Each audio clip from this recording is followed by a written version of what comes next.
नमस्कार। जैसी कि घोषणा की गई थी कि 1 अप्रैल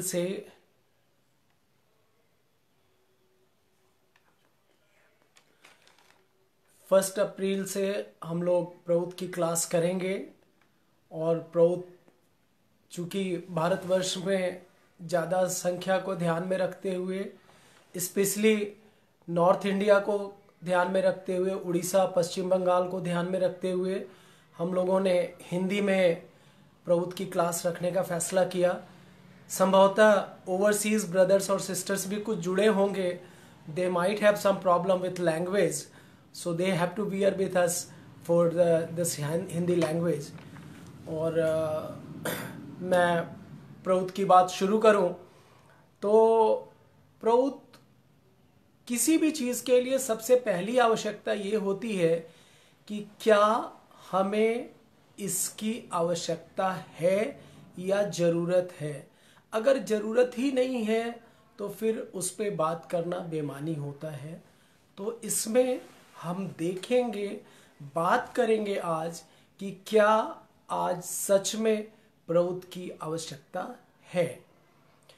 तो प्रउत की आवश्यकता बिल्कुल है, निश्चित तौर पे है। और इसके प्रउत को इम्प्लीमेंट करने के दो पहलू हैं, दो कारण हैं, दो वजहें हैं। पहला है वर्तमान परिस्थिति, प्रिवेलिंग इकोनॉमिक कंडीशंस, डिस्पैरिटी, अमीर और गरीब के बीच की खाई और एक्यूमुलेशन ऑफ वेल्थ, जो कुछ हाथों में जाके सीमित होता जा रहा है, जिसने अल्टीमेटली आज दुनिया की इकोनॉमी को रिसेशन के कगार पे लाके खड़ा कर दिया है। बल्कि खड़ा नहीं किया है, आईएमएफ के चेयरमैन ने 2 दिन पहले ये घोषणा की कि now we have entered into the phase of recession, हम मंदी के दौर में प्रवेश कर चुके हैं। इसकी आधिकारिक घोषणा हो चुकी है।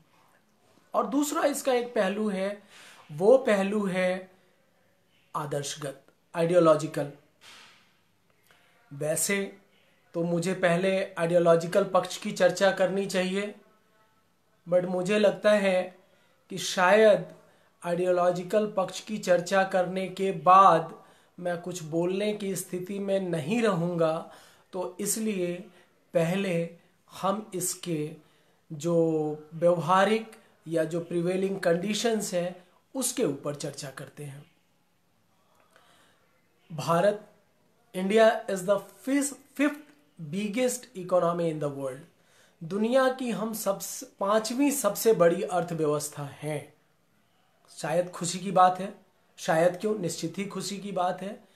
बट जब प्रति व्यक्ति आय, पर कैपिटा इनकम की बात आती है तो हम 139th प्लेस पे हैं, 139वें स्थान पे हैं। दुनिया की पांचवी सबसे बड़ी अर्थव्यवस्था और पर कैपिटा इनकम में, प्रति व्यक्ति आय में हम 139वें 139th प्लेस पे हैं ग्लोबली। विकास के, डेवलपमेंट के जितने भी पैमाने हैं, आंकड़े हैं, उन पे हम अपने देश की स्थिति की बात करते हैं।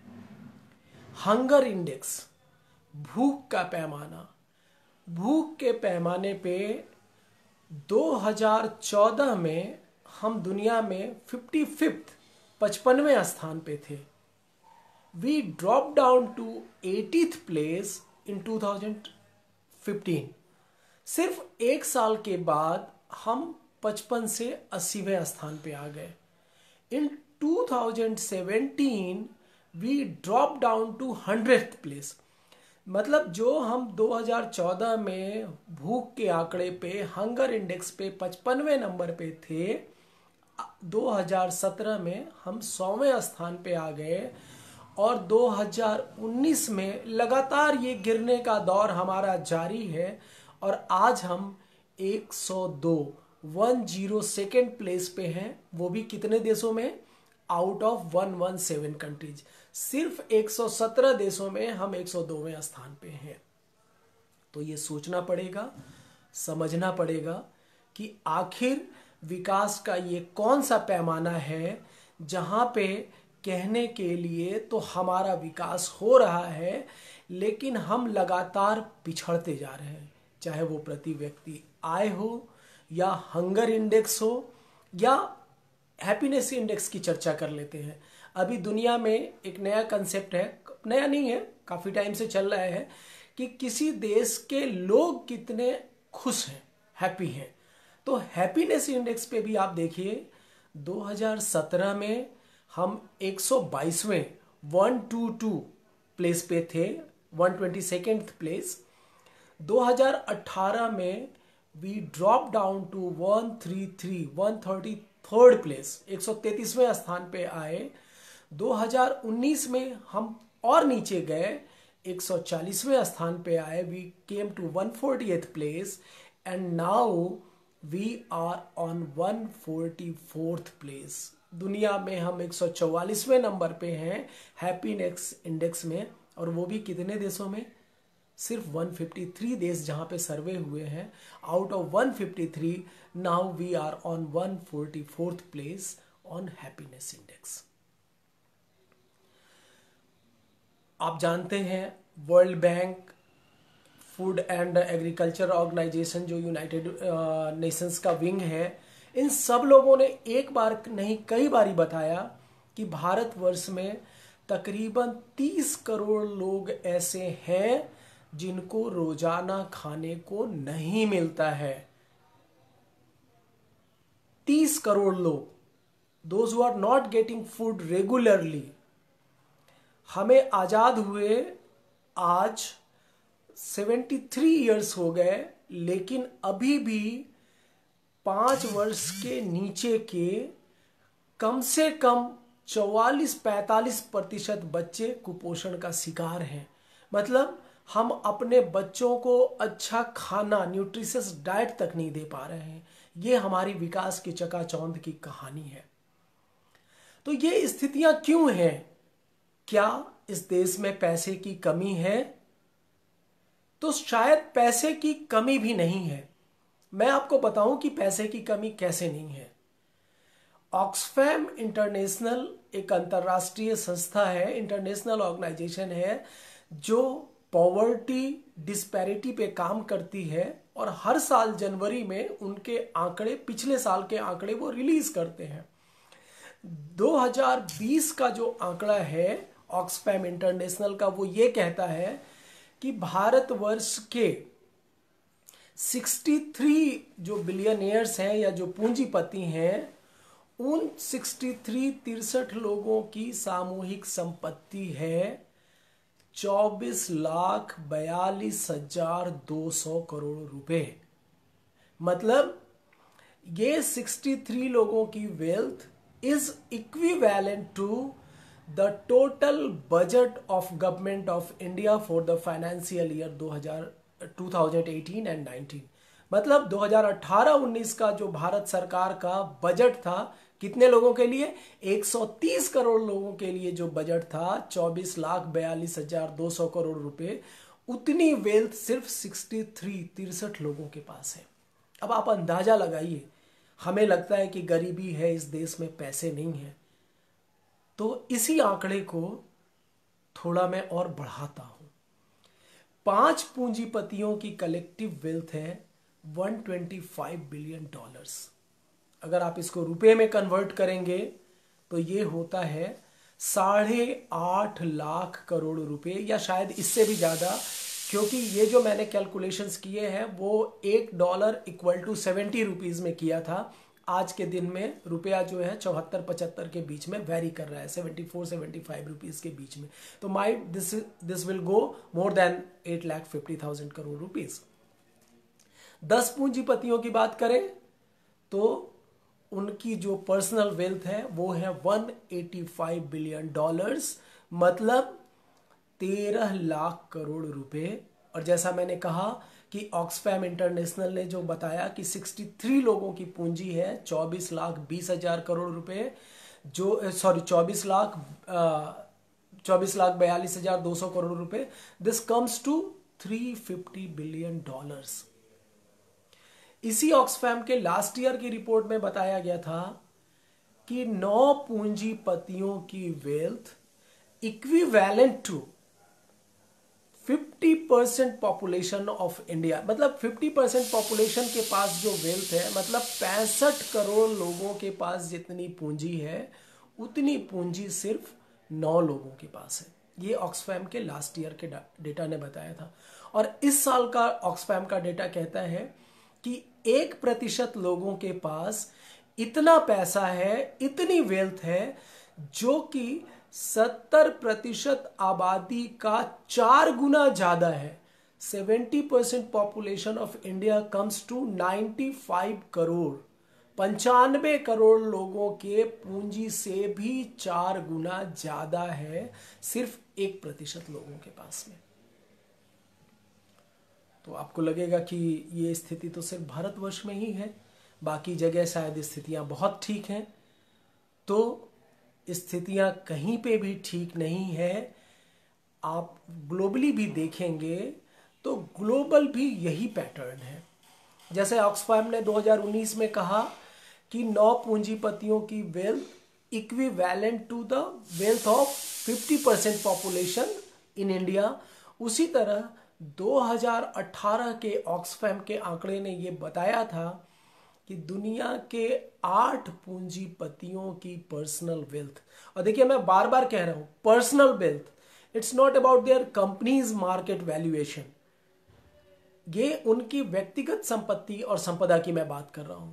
2018 में के ऑक्सफैम के आंकड़े ने बताया कि 8 पूंजीपतियों की personal wealth is equivalent to the wealth of 50% population of the globe. मतलब अगर आज दुनिया की आबादी हम कैलकुलेट करने के लिए 8 अरब मान लें, 8 billion people all across globe, तो 8 लोगों की पूंजी और 4 बिलियन लोगों का वेल्थ दोनों बराबर है।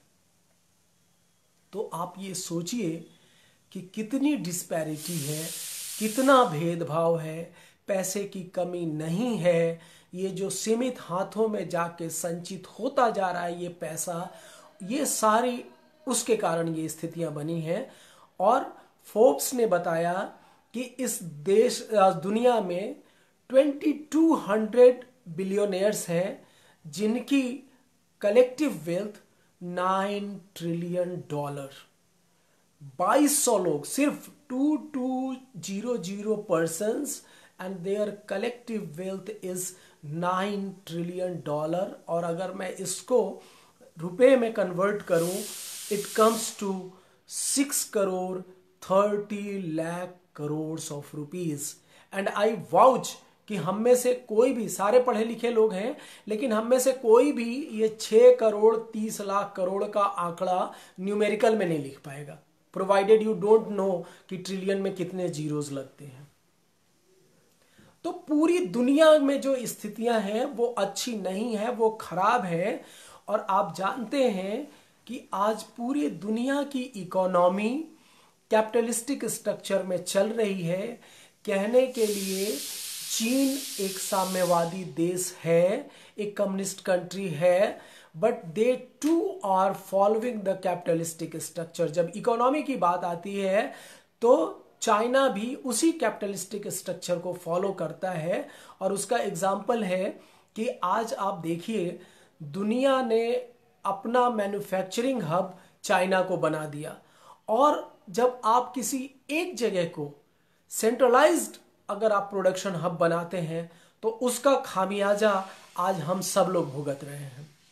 कोरोना वायरस की वजह से चाइना के अंदर ही नहीं, दुनिया भर में आज जो प्रोडक्शंस बंद हुए हैं वो एक जीता जागता उदाहरण है इस सेंट्रलाइज्ड इकोनॉमी के कमी का, खराबी का, इसके खराब होने का। आप दवाइयों की बात कीजिए, आज जब बीमारी का दौर चल रहा है तो सबसे ज़्यादा ज़रूरत है खाने पीने की चीज़ों की और मेडिसिन्स की। Most of the medicines, at least 30% of the medicine is supplied by, या उनके रॉ मटेरियल्स जो है वो चाइना सप्लाई करता है। अब क्या है, चाइना के अंदर ही जब प्रोडक्शन बंद है तो आज सारे देशों के अंदर दवाइयों की, मेडिसिन्स की स्कार्सिटी हो रही है। ना सिर्फ मेडिसिन्स की स्कार्सिटी हो रही है, बट ये जो प्रोड्यूस्ड या फर्निश्ड गुड्स हैं उनकी भी दिक्कत आ रही है, क्योंकि उनका मैन्युफैक्चरिंग हब चाइना होता था। चाइना से आज शिपमेंट्स नहीं हो रहे हैं, वहाँ से एक्सपोर्ट्स नहीं हो रहे हैं, बल्कि जो एक्सपोर्ट हुए हैं वो भी डिफरेंट कंट्रीज़ ने कोरोना वायरस की वजह से अपने यहाँ अलाउ नहीं किया है। वहाँ पे भी आज के दिन में सामान पड़ा हुआ है जहाज़ों के अंदर में, कार्गो शिप्स के अंदर में, but no country is willing to take that good. प्रउत के अंदर में इन सारी समस्याओं का हल है।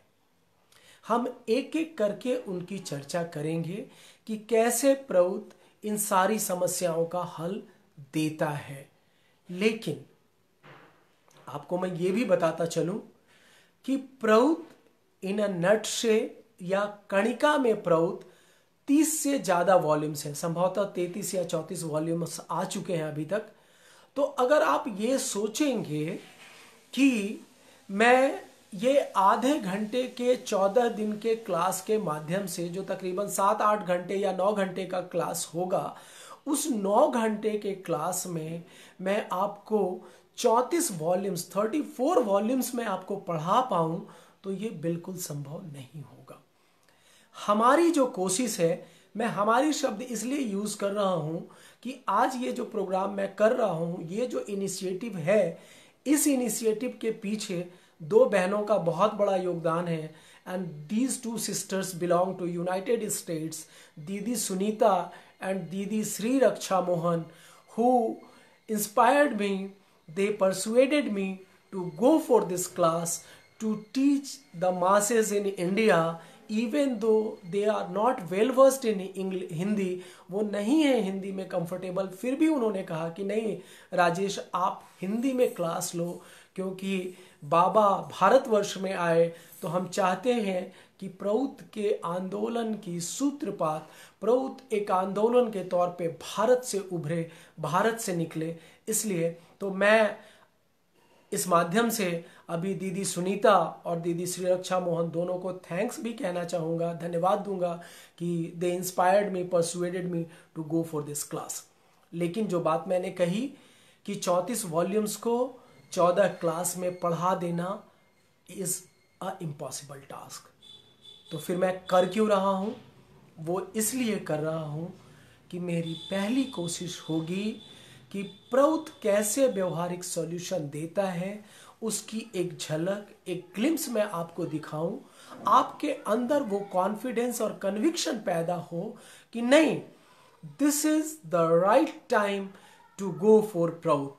जिस तरह से दुनिया में आज इकोनॉमिक कंडीशंस हैं, जिस तरह लोगों की स्थितियां खराब हुई हैं, और जैसा कि IMF के चीफ ने कहा कि हम रिसेशन, मंदी के दौर में प्रवेश कर गए हैं, तो आप ये मान लीजिए कि आने वाला समय और खराब होने वाला है, और इसको जो ये पूंजीवादी व्यवस्था है किसी तरह से संभाल नहीं पाएगी, और प्रउत के अलावा कोई विकल्प नहीं रहेगा। और आप देखें, आप याद करें, हर DMC में, हर धर्म महाचक्र में बाबा ने आपको, हमको, अपने बच्चों को जय का आशीर्वाद दिया। तो जय तो तब होगी ना जब हम उनका झंडा लेके चलेंगे।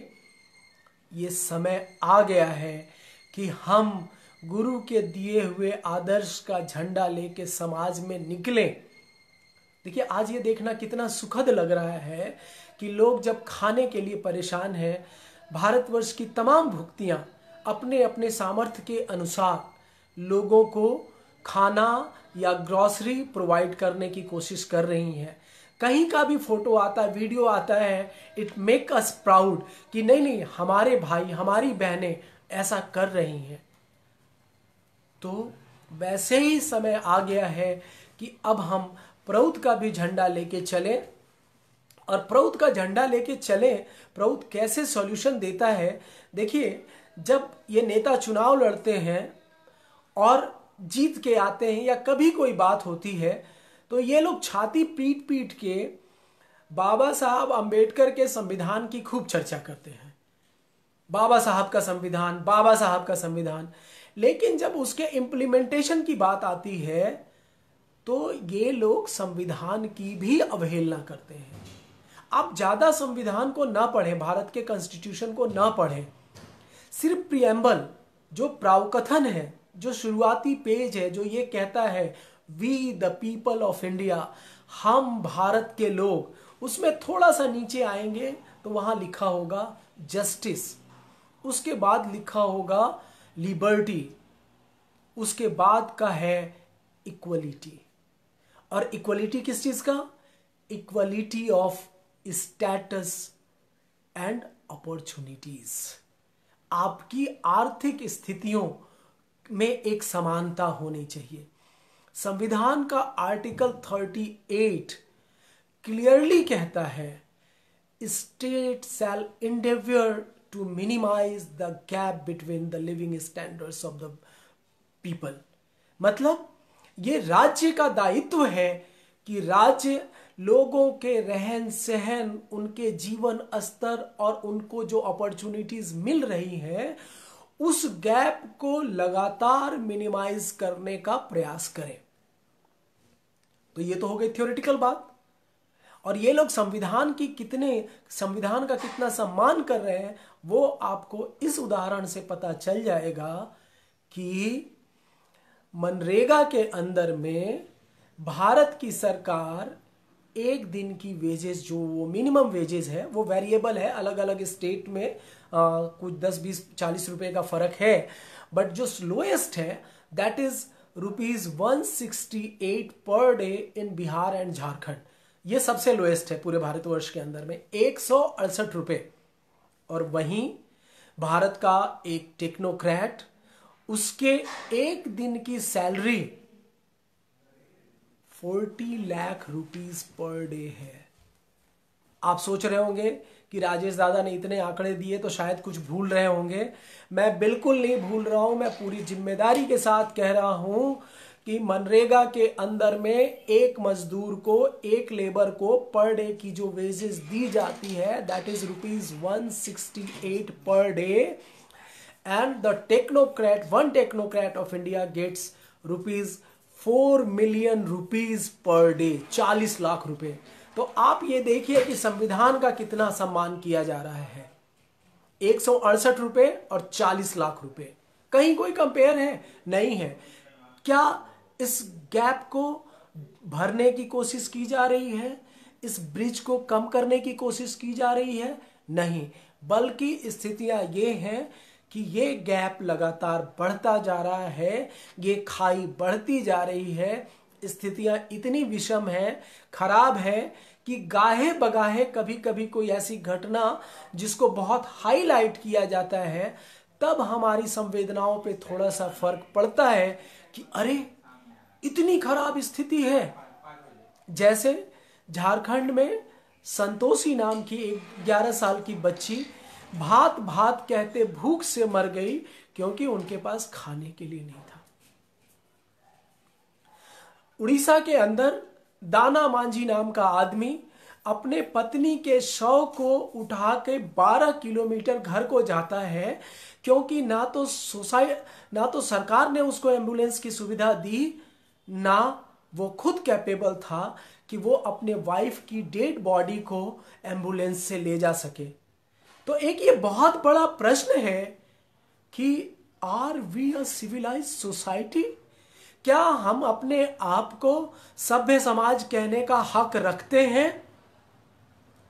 और उन लोगों से तो थोड़ी हमें कम शिकायत होनी चाहिए जिनको प्रउत का पता नहीं है, लेकिन हम लोगों को जब प्रउत की जानकारी है, हम जानते हैं कि तमाम सोशियो इकोनॉमिक प्रॉब्लम्स की सॉल्यूशन प्रउत के अंदर है, तो फिर हम क्यों खामोश बैठे हैं? हम क्यों नहीं प्रउत का झंडा लेके चल रहे हैं? और जो मैंने शुरू में कहा कि इसकी एक आइडियोलॉजिकल वजह भी है कि हमें प्रउत का काम करना चाहिए, प्रउत का झंडा लेके चलना चाहिए। तो अब मैं उस आइडियोलॉजिकल रीजन पे आता हूं। हम सब लोग पुराने लोग हैं, हम सब लोग जानते हैं कि 21 मई 1921 का दिन इस पूरी धरती के लिए एक सौभाग्य का दिन, जब परम पुरुष ने फिजिकल अवतरण लिया, भौतिक रूप में इस धरती पे अवतरित हुए। 21 मई 1921 जमालपुर बिहार में। और उन्होंने पहली दीक्षा, पहला मेडिटेशन, पहला इनिशिएशन दिया।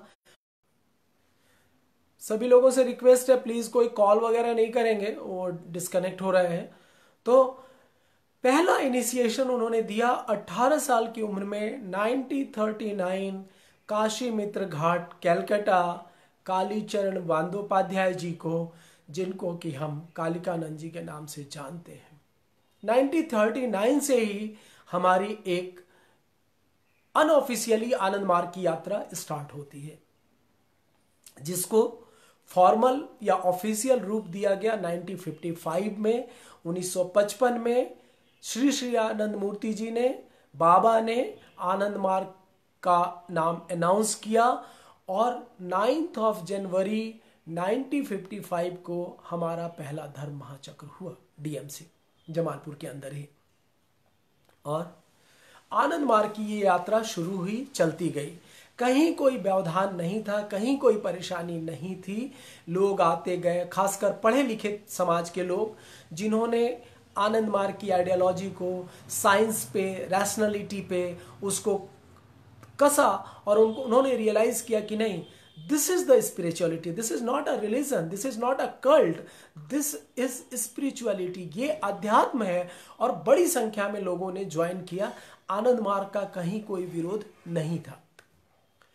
फिर आया 14 सितंबर 1959 का दिन, जब बिहार के मोतिहारी में श्री प्रभात रंजन सरकार जी, जिन्हें हम श्री श्री आनंद मूर्ति जी और बाबा भी कहते हैं, उन्होंने पहली बार प्रौत की सार्वजनिक युद्ध घोषणा मोतिहारी बिहार में की। प्रौत की उद्घोषणा उन्होंने की। और यह प्रौत है क्या? प्रौत है एक सामाजिक आर्थिक दर्शन।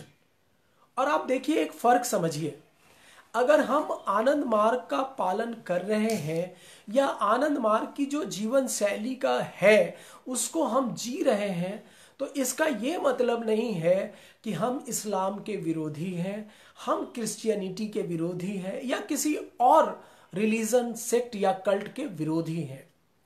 वैसा ही प्रौत के भी केस में है। प्रौत में श्री प्रभात रंजन सरकार जी ने ये कहीं नहीं कहा कि हम पूंजीवाद का विरोध करते हैं, हम साम्यवाद का विरोध करते हैं, बल्कि सोशियो इकोनॉमिक प्रॉब्लम्स के सॉल्यूशन के तौर पे उन्होंने इसको इंट्रोड्यूस किया, इसको प्रोपोगेट किया। लेकिन हुआ क्या? पूंजीवाद और साम्यवाद, कैपिटलिज्म और कम्युनिज्म के लोगों ने प्रौत को अपना विरोधी माना, और प्रौत को अपना विरोधी मानने का नतीजा ये हुआ कि पश्चिम बंगाल की तत्कालीन कम्युनिस्ट सरकार और भारतवर्ष में उस समय तत्कालीन कांग्रेस की सरकारों ने आनंद मूर्ति जी, आनंद मार्ग और आनंद मार्ग के अनुयायियों, प्रौत के कार्यकर्ताओं के खिलाफ लगातार अविराम षड्यंत्र शुरू किया। झूठे आरोप प्रत्यारोप, फैब्रिकेटेड एंड फॉल्स स्टोरीज, नए नए मनगढ़ंत किस्से, कॉन्स्पिरेसी थ्योरीज उन्होंने अप्लाई की। आनंद मार्ग के खिलाफ एक निगेटिव माहौल तैयार करने का काम किया। भारतवर्ष के लोगों के अंदर में एक ये भावना भरी कि आनंद मार्ग के लोग तो नरमुंडले के पूजा करते हैं, बच्चों की हत्या करते हैं, और इस तरह से वो लगातार अपने षड्यंत्र में सफल होते गए। और इसकी पहली बीभत्स क्रूर अभिव्यक्ति हमें देखने को मिली 5 मार्च 1967 को आनंद नगर में, जब हमारे श्रद्धेय अभेदानंद अवधूत, आचार्य सच्चिदानंद अवधूत, भाई अवध जी, प्रभास जी और भरत जी की निर्मम हत्या की गई। तो क्या इन हत्याओं के पीछे वजह आनंद मार्ग का दर्शन था? या प्रौत का दर्शन था? आनंद मार्ग का दर्शन नहीं था। भारत की भूमि शुरू से अध्यात्म की भूमि रही है। लोगों के अंदर में एक धार्मिक रुझान, एक धार्मिक भाव रहा है। आप लहसुन प्याज नहीं खाते हैं, आप ऑनियन गार्लिक नहीं खाते हैं, समाज को कोई परेशानी नहीं है। अगर आप नॉनवेज नहीं खाते हैं तो ग्लोबल वार्मिंग को कंट्रोल करने में आप योगदान दे रहे हैं, तो किसी सरकार को, किसी को भी इसमें परेशानी नहीं है। परेशानी थी प्रभुत्व के इस दर्शन से, जिसको कि पूंजीवादी और साम्यवादी सरकारों ने लगातार हवा दी। और जैसा मैंने कहा कि इसकी पहली क्रूरतम अभिव्यक्ति हुई 5 मार्च 1967 को, जब हमारे 5 लोगों की निर्मम हत्या की गई, जिसको हम आज भी दधीची दिवस के तौर पे मनाते हैं। और ये सिलसिला रुका नहीं, ये सिलसिला अविराम बढ़ता गया। बाबा के खिलाफ लगातार झूठी कहानियां गढ़ी जाती रहीं, तमाम तरह के मिथ्या, झूठे, फैब्रिकेटेड आरोप, एलिगेशंस, अनर्गल एलिगेशंस लगाए जाते रहे। और अल्टीमेटली 29 दिसंबर 1971 को बाबा को इन्हीं झूठे आरोपों में गिरफ्तार कर लिया गया, बाबा को जेल में डाल दिया गया। और ये लोग यही नहीं रुके। 12 फरवरी 1973 को इन लोगों ने पटना के बांकीपुर जेल में बाबा को जहर देके, पॉइजन देके मारने का प्रयास किया। उस दिन को हम आज भी नीलकंठ दिवस के तौर पे मनाते हैं। और बाबा ने जब इसके जुडिशियल इंक्वायरी की मांग की, न्यायिक जांच की मांग की, उनकी मांग को ठुकरा दिया गया। और इसके विरोध में बाबा 1 अप्रैल 1973 से आमरण अनशन, इंडेफिनिट फास्ट पे चले गए। बाबा की पीड़ा, बाबा का अपमान, उनकी प्रताड़ना भक्तों से बर्दाश्त नहीं हुई। और 9 अप्रैल 1973 को बिहार विधानसभा के सामने आचार्य दिव्यानंद अवधूत जी ने आत्मदाह किया, सेल्फ इमोलेशन। और जब बाबा को यह बात बताई गई तो बाबा ने कहा कि देखो जी, यह आत्मदाह नहीं है, उसने अपनी आहुति दी है, तो मैं इसको आत्मदाह नहीं कहता, मैं इसको आत्महुति कहता हूं, अपनी आहुति स्वेच्छा से देना कहता हूं।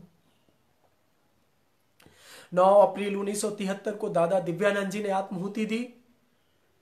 24 अप्रैल 1973 को, उसी साल, उसी महीने में, आचार्य दिनेश्वरानंद अवधूत जी ने दिल्ली के पुराना किला में अपनी आत्महुति दी। अगले साल 1974 में उसी पटना के बांकीपुर जेल में जहां बाबा कैद थे, आचार्य अतुलानंद अवधूत जी ने 11 दिसंबर 1974 को अपनी आत्महुति दी। फिर आया 1975 का साल। 25 जून 1975 को भारतवर्ष में इमरजेंसी डिक्लेयर कर दी गई। बाकी के तो एक एक संगठनों को बैन किया गया, लेकिन आनंद मार्ग के साथ साथ आनंद मार्ग के 14 फ्रंटल ऑर्गेनाइजेशंस को बैन किया गया, जिसमें एसडीएम, इरोज, एमर्ड, VSS, UPSF, UPLF, protest forum of India सहित भोजपुरी समाज, अंगिका समाज, बघेलखंडी समाज, 14 हमारे फ्रंटल ऑर्गेनाइजेशंस को बैन किया गया। और इमरजेंसी में बहुत जो हमारे साथ जुड़े हुए हैं, सबको याद होगा कि वो दौर कैसा था। आनंद मार्ग के आश्रम, जागृति, स्कूल, अनाथालय, आनंद मार्ग के अनुयायी, उन सब लोगों पे प्रताड़ना का एक ऐसा दौर चला कि सरकार को उम्मीद ये थी कि ये लोग टूट जाएंगे, ये लोग आनंद मार्ग को छोड़ देंगे, प्रभुत्व को छोड़ देंगे, लेकिन ऐसा हुआ नहीं। और भारतवर्ष की जनता भी इसके विरोध में आई और जनता के दबाव में, प्रेशर में अल्टीमेटली 21 मार्च 1977 को भारत से इमरजेंसी हटा दी गई। इमरजेंसी तो हट गई, लेकिन आनंद मार्ग, आनंद मार्ग के अनुयायी, प्रउत के कार्यकर्ता या आनंद मार्ग के जो फ्रंटल ऑर्गेनाइजेशंस बैन किए गए थे, किसी को कोई रिलीफ नहीं मिला, ना ही बाबा को कोई रिलीफ दी गई।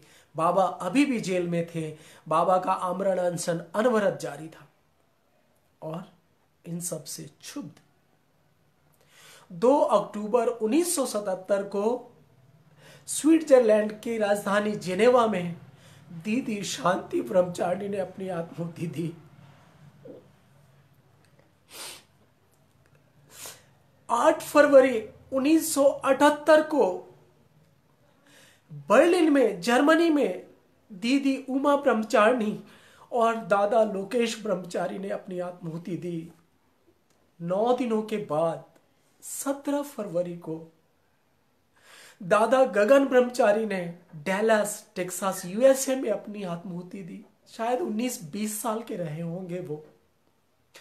और 14 जून 1978 को दीदी असितिमा ब्रह्मचारिणी ने फिलीपींस मनीला में आत्माहुति दी। और उसमें कई तो ऐसे लोग थे जो बाबा से शारीरिक तौर पे मिले भी नहीं थे, बाबा को फिजिकली देखा भी नहीं था। तो सोचिए कि वो कैसे भक्त थे, कैसी भक्ति की पराकाष्ठा थी, जो गुरु के अपमान और प्रताड़ना से द्रवित होके, व्यथित होके आदर्श के लिए अपने जीवन का जो सबसे बड़ा उत्सर्ग हो सकता है वो उन लोगों ने किया। कहीं ना कहीं हम लोगों का त्याग, हम लोगों की आकुति, हम लोगों का अनुरोध बाबा ने सुना और 2 अगस्त 1978 को बाबा 6 साल 7 महीने के बाद, 5 साल 4 महीने और 2 दिन के उपवास के बाद हम सबके प्राणों के प्राण, हम सबके आराध्य बाबा जेल से बाहर आए। और ये सारा अपमान, ये कष्ट, ये प्रताड़ना क्यों? आनंद मार्ग की वजह से? बिल्कुल नहीं। इस सारे कष्ट और प्रताड़ना के पीछे सिर्फ और सिर्फ एक फैक्टर काम कर रहा था, वो था प्रउत का सामाजिक आर्थिक दर्शन।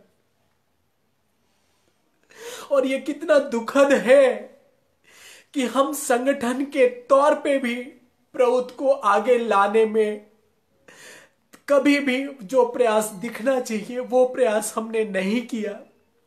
व्यक्तिगत तौर पे भी हमने प्रउत की अवहेलना की।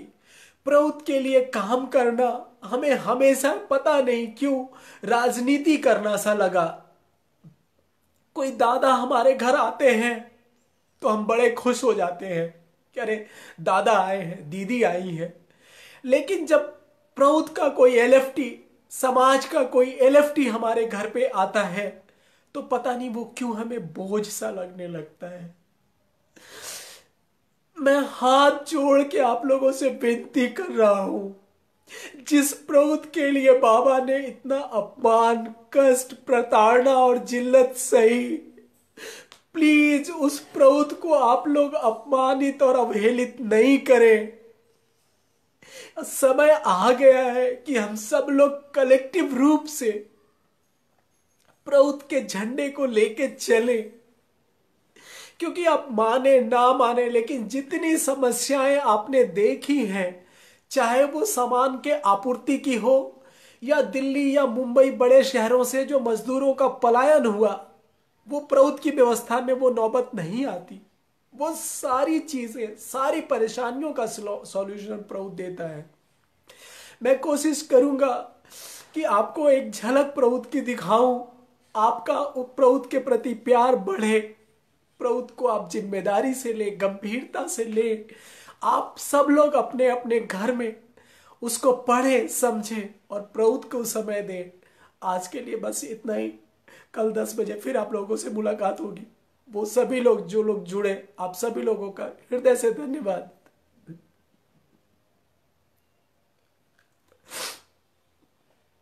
से